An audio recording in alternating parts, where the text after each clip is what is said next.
In meiner Reihe Kartenfalltechniken kurz und knackig zeige ich dir heute die Treppenkarte. Was erwartet dich? Ich zeige dir die Materialien, Papierzuschnitte, erkläre die einzelnen Arbeitsschritte und die Mechanik dieser Karte. Tipps, wie du die Karte variieren kannst, bekommst du auch von mir. Das Ganze kurz und knackig und hoffentlich auch locker flockig, also bleib unbedingt dran.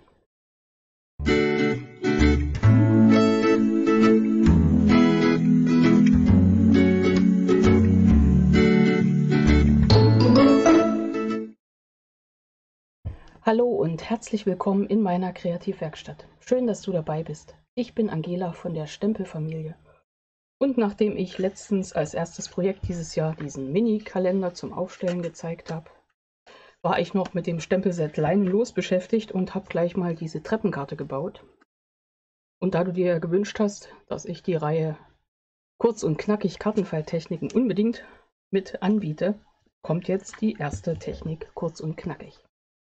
Ja, ich habe verschiedene Größen gebaut mit unterschiedlichen Sets, das siehst du auch. Heute nehme ich das hübsche Grüße und werde dir einmal zeigen, wie ich das gemacht habe. Die Karten, die ich hier habe, sind alle quadratisch, aber es geht auch, dass du zum Beispiel in der normalen Kartengröße, also normal ist ja relativ, für die Umschläge in den Maßen 10,5 mal 14,5 eine Karte baust, die dann eben in diese Umschläge passt. Das ginge auch, aber es gibt jetzt eine quadratische in der Anleitung. Und zwar diese kleine zuerst. Im nächsten Video zeige ich dir dann ausführlich, wie ich solch eine Karte gestalte, und dann nehme ich nochmal als Variante für dich eine andere Größe. Okay, für diese kleine Karte, die fertig die Maße 10,5 mal 10,5 hat, brauchst du ein Stück Farbkarton, in dem Fall habe ich Grundweiß genommen, in den Maßen 10,5 mal 17,5 cm. Außerdem 2 Stück Farbkarton als Auflagen in den Maßen 6,5 mal 6,5 und 2 Stück habe ich gestaltet, also dann in Grundweiß wieder, in den Maßen 6 mal 6 cm. Außerdem habe ich mir Papierstreifen zugeschnitten in 3 cm und die werde ich mir alle kürzen auf jeweils 3 cm und davon brauche ich am Ende 7 Stück. Jetzt zur Mechanik. Wir brauchen natürlich den Papierschneider, weil da geht das immer am besten und am effektivsten. Aber ich habe auch hier so eine Skizze für dich, damit wir das nebenbei uns nochmal genau angucken können. Ich habe Tatsache in meinem Papierschneider noch die Schiene hier oben, die Schneideschiene in Inch drin.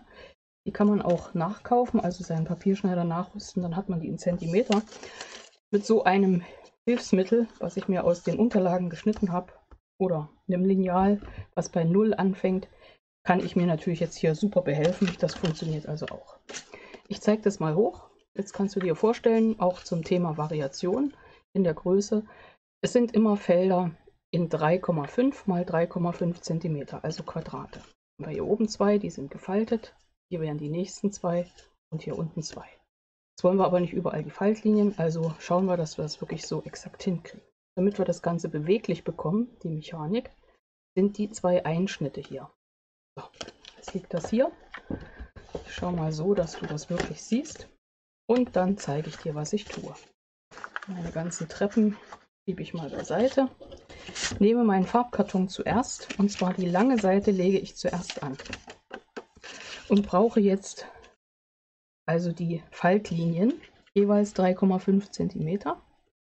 Das jetzt oben ist, schiebe ich meine Falzklinge nach oben und schiebe sie bis auf 3,5. Das könnte ich mir jetzt alles anzeichnen, aber ich mache das hier so Augenmaß 3,5. Oder du hast die richtige Schiene. Okay.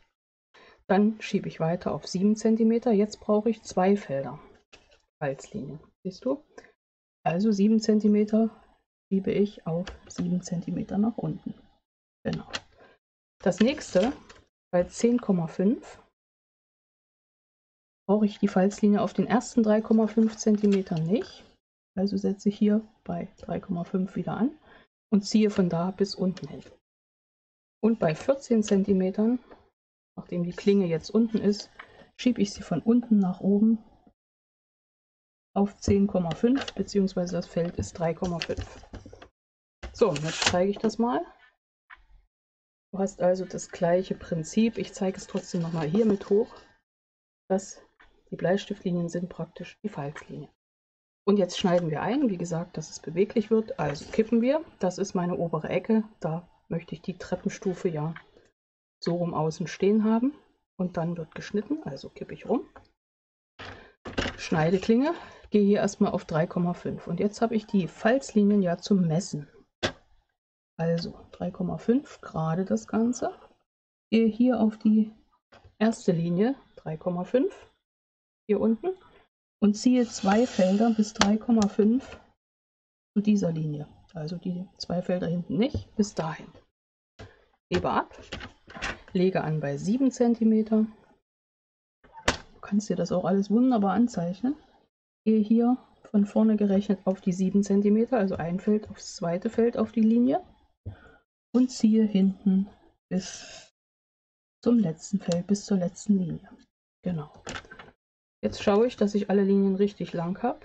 Und das habe ich. Das hat super funktioniert. Und dann falte ich. Und zwar, die erste wird eine Bergfalte, nur das Stück.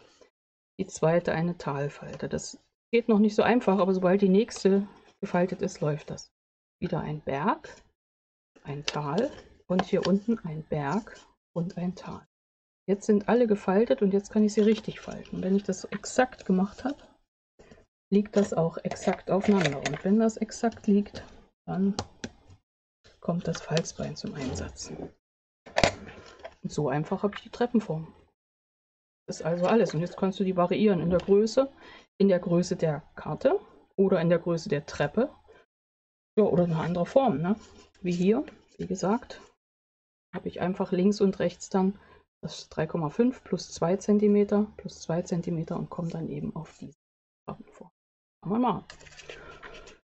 Ab jetzt kannst du variieren. So, wie geht's weiter? Ich klebe als nächstes die beiden Felder hier auf. Schneide mir dann hier raus die 3 cm Felder. Mache ich noch schnell. Wir wollen ja bei kurz und knackig bleiben, denn die Mechanik ist jetzt klar.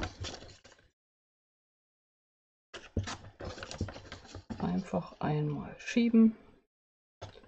7 Felder.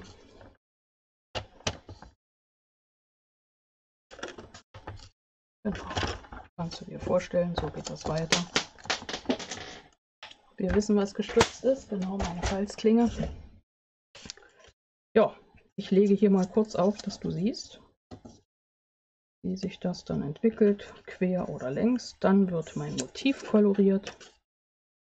Und fertig ist das Ganze. Ja, ich glaube, für kurz und knackig ist es genau bis hierher. Ich denke, die Mechanik ist klar.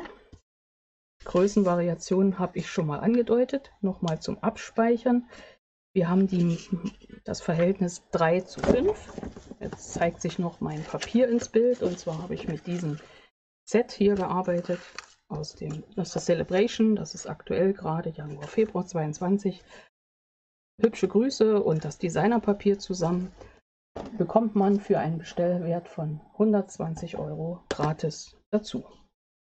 Ja, das war's. Eine ausführliche Anleitung zum Mitbasteln für die Treppenkarte gibt es dann im nächsten Video. Für alle, die jetzt schauen, das kommt dann am Sonntag in der neuen Reihe ein Stempelset 5 Ideen. Mit dem Stempelset ausgewählt. Ihr habt entschieden, das Stempelset am Horizont. Also in meinem nächsten Video. Die verwendeten Materialien kannst du einfach und direkt über meinen Online-Shop bestellen. Lieferbarkeit natürlich vorausgesetzt. In der Beschreibung unter dem Video habe ich das verlinkt. Dort findest du auch alle aktuellen lieferbaren Produkte von Stampin' Up! Auf der Seite in meinem Online. Ja, hier geht's weiter. Ich verlinke dir noch weitere Videoanleitungen, kurz und knackig. Und ansonsten schau dich einfach um auf meinem Kanal. Ich habe das in Playlists sortiert. Es gibt viel zu sehen. Jo, ich freue mich, dich im nächsten Video wiederzusehen. Bis dahin, deine Angela von der Stempelfamilie.